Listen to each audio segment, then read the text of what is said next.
नमस्कार. मराठी कथा श्यामची आई भाग 23 आनंदाची दिवाळी.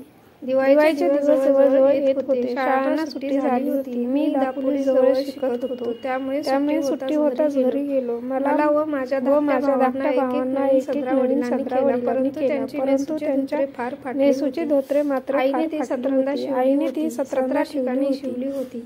ती 17 ठिकाणी शिवली होती. शिवणे कठीण झाले होते. आम्हा मुलांना आता इतकी विरली होती की शिवणे कठीण झाले होते. आम्हा मुलांना त्यांनी आईला वाईट वाटत होते, परंतु स्वतःला काय करणार, तिच्याजवळ थोडेच पैसे होते. आईला वाईट वाटत होते, परंतु तिला काय करणार, तिच्याजवळ थोडेच पैसे होते. कितीतरी दिवसात तिला सुद्धा नवीन वडिलांनी दैन्य पाहून, परंतु तिला स्वतःचे इतके वाईट वाटत नसे, परंतु वडिलांचे दैन्य पाहून ती वेळ मारून येत असत. रोज फाटका भाकडे दिवाळीत घरी येतात. दिवाळीच्या सुमारास बोटी सुरू होतात. समुद्र शांत असतो. मुंबई पुण्याकडे लोक दिवाळीत घरी येतात. दिवाळीच्या सुमारास बोटी सुरू होतात. समुद्र शांत असतो. मुंबईहून घरी येणारे लोक येताना फटाके, खेळणी वगैरे दिवाळीसाठी मुलांना घेऊन येतात. माझा मोठा भाऊ पुण्यास मामाकडे शिकत होता. तो काही येणार नव्हता, परंतु पुण्याहून कोणसे आमच्या गावी आले होते. त्यांच्याबरोबर पुण्याच्या मामाने आईला भाऊबीजेचे 3 रुपये पाठविले होते. आमच्यासाठीही खाऊ पाठविला होता. ते 3 रुपये पाहून आईला आनंद झाला. तिने सर्वांची खुशाली विचारली. रुपये देऊन तो गृहस्थ निघून गेला. आम्ही आईच्या भोवती जमा झालो. मामीने खाऊ पाठविला. आम्हाला दे. आम्ही तिच्या पाठीस लागलो. जर्दाळू व पेपरमिंटच्या वड्या होत्या. आईने एक जर्दाळू व 2 वड्या दिल्या. माझा धाकटा भाऊ 2 जर्दाळू पाहिजेत म्हणून हट्ट धरून बसला. आई म्हणाली, अरे तो तुमच्यासाठीच आहे. आज काय एकदम संपवायचा आहे. पुरवून खाल्ला तर तुम्हालाच बरेच दिवस पुरेल. तो म्हणाला, तर मग आणखीन 1 वडी दे आणि ही बदलून दे. मला गुलाबी रंगाची दे. आईने त्याला वडी बदलून दिली व शिवाय आणखीन 1 दिली. आम्ही अंगणात खेळू लागलो. चिंध्यांचा देशी चेंडू केला होता व धबाधबी आम्ही खेळत होतो. आईने खाऊ पडताळात मुंग्या न येतील अशा व्यवस्थेत ठेवून दिला. थोड्या वेळाने तिने मला हाक मारली. मी घरात गेलो. आई म्हणाले, श्याम, अमृतशेटजींकडे जाऊन नवीन धोतरजोड्यास काय पडते ते विचारून ये. त्यांच्यासाठी हवा आहे म्हणून सांग. घरात आहेत का म्हणून त्याने विचारले तर गावाला गेले आहेत, उद्या येतील असे सांग. चौकशी करून येण्याला मला सांगितले म्हणून आलो असे सांग जा. मी अमृतशेटजींच्या दुकानात गेलो. मोहन्या व बद्री त्यांचे मुलगे तेथे होते. मोहन्या मला म्हणाला, काय रे श्याम, काय पाहिजे? चित्र पाहिजे असतील म्हणून आलास होय ना? मी त्याला म्हटले, चित्र देत नाहीस मग कशाला मागू? मी तुझ्याजवळ कधीच मागणार नाही, परंतु धोतराचा भाव विचारावयास मी आलो आहे. कोणाला धोतर जोडा? तुला? त्याने विचारले. नाही, भाऊंसाठी. चांगला लांब रुंद हवा. पोत चांगले हवे. किंमत काय ते विचारावयास मी आलो आहे. 2-3 नमुने दे, ते मी घरी दाखवून आणतो असे मी सांगितले. मोहन्या मारवाड्याने 2-3 प्रकारचे धोतर दिले. शेठ म्हणाले, दाखवून लवकर आण हो श्याम, आम्ही काही घरी ठेवणार नाही व ठेवले तर पैसे देऊ असे तो अभिमानाने म्हटले. तुझ्याजवळ भारी झालेत वाटते पैसे. बापाजवळ 1 फद्या नाही. अमृतशेठ म्हणाले. मला ते शब्द ऐकून वाईट वाटले. अमृतशेठांचे आम्हाला कर्ज होते म्हणून ते तसे बोलले. स्वाभिमानाने जगू म्हणणाऱ्या मरावे, परंतु कर्ज कधी काढू नये. मी ते नमुने घेऊन घरी आलो व आईला दाखविले. त्यातील 1 आईने पसंत केला. किंमत बेताचीच होती. तिनं 3.5 रुपये काहीतरी होती. आईने मजळ पैसे दिले व म्हणाली, हा घेऊन ये, बाकीचे परत कर. मी धोतर जोडे परत केले व 1 विकत घेऊन आलो. आईने त्याची 2 पाने निरनिराळी फाडली व त्या प्रत्येकाला कुंकवाचे बोट लावून ठेवले. वडील गावाहून परत आले तरी त्यांना ही गोष्ट कळली नव्हती. दिवाळीच्या दिवशी पहाटे मंगलस्थानाने झाल्यावर आई वडिलांना नवीन धोतर नेसावयास देणार होती. आम्ही मुले होतो तरी ती गोष्ट आम्ही फोडली नाही. आमच्या कटात आम्ही तिची मुले सामील झालो होतो. उद्याची दिवाळी. आम्ही टाकळ्याच्या शेंगा आणून त्यातील इंद्रजव काढले. ते वाटून आईने अंगाला लावण्यासाठी तयार करून ठेवले. पायाखालील नरकासूर म्हणून चिरडण्यासाठी कारिंटे आम्ही गोळा करून ठेवली. अंगण झाडून स्वच्छ केले. घाण दूर करणे म्हणजेच खराखुरा नरकासूर मारणे.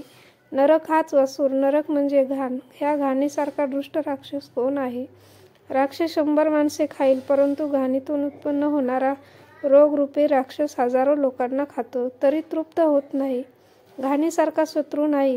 पावसा पाण्यात सर्वत्र घाण होते. विष्ठा, शेण सारे आजूबाजूला पडले असते. ही घाण दूर करावायची म्हणजेच नरकासुराला मारणे होय.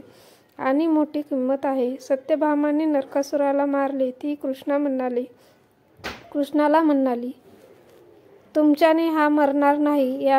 याला शेवटी मीच मारेन. घाण दूर करून स्वच्छता निर्माण करणे यात स्त्रियांचा हातखंडा आहे. पुरुष घरात घाण करतात, परंतु बायका स्वच्छ ठेवतात. बायकांच्या बाहेरपणात पुरुषांच्या हातात घर असते. ते घर केड काढणार नाहीत, चूल सावरणार नाहीत, शेण नीट लावणार नाहीत, भांडी घासणार नाहीत, दिवे पुसणार नाहीत. 4 दिवसात घर म्हणजे उकिरडा अशी स्थिती करून टाकतात. परंतु स्त्रिया धुताच पुन्हा सारे आरशासारखे स्वच्छ करतात. नरकासूर सत्यभामाचा मारेन. घाण स्त्रिया दूर करतील, परंतु अलीकडच्या स्त्रिया घरातील घाण रस्त्यात फेकतात. राक्षस रस्त्यात ठेवला तरी तो वाईटच. घाण रस्त्यात फेकू नये. म्युनिसिपॅलिटीच्या पट्ट्या असतील त्यात जवळ टाकून पण टाकावी. आम्ही सारे स्वच्छ करीत होतो. तुळशीचे वृंदावन आईने नवीन घातले. आईने पंत्या पुसून तयार केल्या, वाती तयार केल्या. सायंकाळी त्या ठिकठिकाणी आम्ही लावल्या. पहाटे लवकरच उठायचे म्हणून आम्ही मुले लवकर झोपतो. आई मात्र बराच वेळ काम करीत होती. उटणी वगैरे तयार करीत होती. मोठ्या पहाटे उठून आई बाहेरच्या चुल्यात विस्तव घातला. तिने स्वतः आपले न्हाणे आटोपले व मग आम्हाला एकेकाला उठवू लागली. अंगाला उठणे, तेल चोळू लागली. आधी तेलाचे 5 टिपके जमिनीवर काढून मग ते आमच्या अंगाला लावी. खूप पाणी आंघोळीला ती देत होती. वडीलही केव्हाच उठले होते. त्यांनी देवाच्या पूजेसाठी फुले आणून ठेवली. आम्ही स्नाने झाल्यावर ते आंघोळीस गेले. आम्ही घरच्या देवाला नमस्कार केले व देवळातून सुद्धा जाऊन आलो. आईने वडिलांना आंघोळीस पाणी दिले. त्यांची आंघोळ झाली. जुना कद नेसून त्यांची देवाची पूजा केली. देवांना थोडे वासाचे तेल त्यांनी लावले. आज देवांना सुद्धा कडक पाण्यात आंघोळ. रोज बिचारे थंड पाण्याचा अभिषेकात कुडकुडायचे, परंतु आज त्यांना गरम पाणी.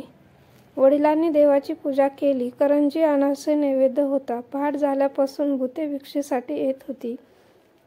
अंबाबाईची गाणी म्हणत होते. पै पै पैसा पोहे करंजी मागत होते व आम्ही त्यांना घालीत होतो. वडिलांना आम्हाला हाक मारली व देवांचा नैवेद्य त्यांनी आम्हाला दिला. रोजचे सूर्याचे नमस्कार घालून ते देवळात गेले. देवळातून थोडा वेळाने ते परत आले. माझे धोतर ग कुठे आहे आज? दिसत नाही ते. त्यांनी आईला विचारले. त्यांची 2 अंगपुसणी केली. किती फाटले होते ते. आई म्हणाली, अगं पण मी नेसू काय आज? आणखीन महिनाभर ते गेले असते.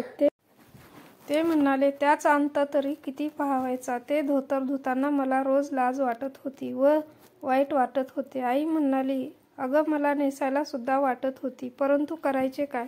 लाज वाटली म्हणून वरून काही पैसे पडत नाहीत. ते म्हणाले, हे धोतर नेसा आज. आईने धोतर पुढे केले. हे कोठले? कोणी आणले? त्यांनी विचारले. अमृत शेठजीकडून मी आणले. आई म्हणाली, अगं तो मला उधार देत नव्हता. मी त्याच्याजवळ मागितले का नाही, परंतु तो उधार देईना. माझी पूर्वीची बाकी कशी वसूल होईल हीच मला काळजी आहे. तुम्हाला उधार देऊन फसलो असे तो मला म्हणाला. तू घेऊन आलीस वाटते. का मोहण्याला बोलावून त्याला गळ घातलीस? वडील चौकशी करू लागले. मी ते विकत आणले आहे. श्यामने जाऊन आणले. आई म्हणाली, श्यामजवळ कोठले पैसे? त्यांनी विचारले. मी दिले. आई म्हणाली, तुझ्याजवळ कोठले? त्यांनी विचारले. पुण्याहून आप्पाने भाऊबीजेचे म्हणून त्या काळ्या कृष्णाबरोबर पाठविले. आईने सांगितले. केव्हा आला बाळ कृष्णा? त्याने विचारले. झाले 2 दिवस. आई म्हणाली, तुझे लुगडे फाटले आहे. त्याला ते झाले असते. तुझ्या भावाने पाठवलेली ओवाळणी तुझा त्यावर हक्क. ते आम्हाला घ्यावयाचा हक्क नाही. भाऊ म्हणाले, तुम्ही व मी निराळे आहोत का? इतकी वर्षे एके ठिकाणी संसार केला. सुख दुःखे पाहिले. नाना बरे वाईट अनुभव घेतले. अजून का आपली निराळी आहोत? माझे सारे तुमचेच आहे व तुमचे हे माझे आहे. आहे तरी काय आपणाजवळ? तुम्ही नवीन धोतर नेसलात म्हणजे मीच नवीन लुगडे नेसल्यासारखे आहे. त्यातच माझा आनंद आहे. नेसा. मी त्याला कुंकवाचे बोट लावले आहे. आई म्हणाली, मी नवीन धोतर नेसावे व तुला नवीन लुगडे नसावे याचे मला नाही का वाईट वाटणार? तुला आनंद होत आहे, परंतु मला दुःख होत आहे. तू आपापल्या आनंद मिळवलास आणि मला त्याचे बोलवेना. माझा आनंद हो तुमच्यात आहे. तुम्हाला बाहेर 4 चौघात जावायचे असते. रुंगू पकडे आज सोंगट्या खेळायला बोलवतील. गेलेत पाहिजे. मला आज कोठे जायचे आहे? बाहेर पुढे सवड नाही की आधी मला लुगडे घ्यावे असे उगीच मनाला लावून घेऊ नये. आज दिवाळी. आज साऱ्यांनी हसायचे, आनंदात राहायचे. आम्हाला आनंद देण्यासाठी तरी आनंदी व्हा. आई म्हणाली, तुझ्यासारखी जन्माची सोबतीण व अशी गोडगुणी मुले असल्यावर मी का आनंदी होणार नाही?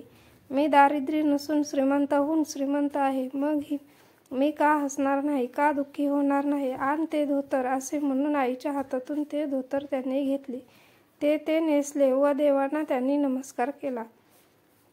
वडिलांचे नेसूचे धोतर पाहून आम्हालाही आनंद झाला. परंतु खरा आनंद जर कोणाला झाला असेल तर तो माझ्या आईला. तो अनुभव स्वतःच अनुभवून पाहावा लागतो. प्रेमपूर्वक त्यातील आनंद, त्याची चव तसे करीत गेल्याने समजू लागते.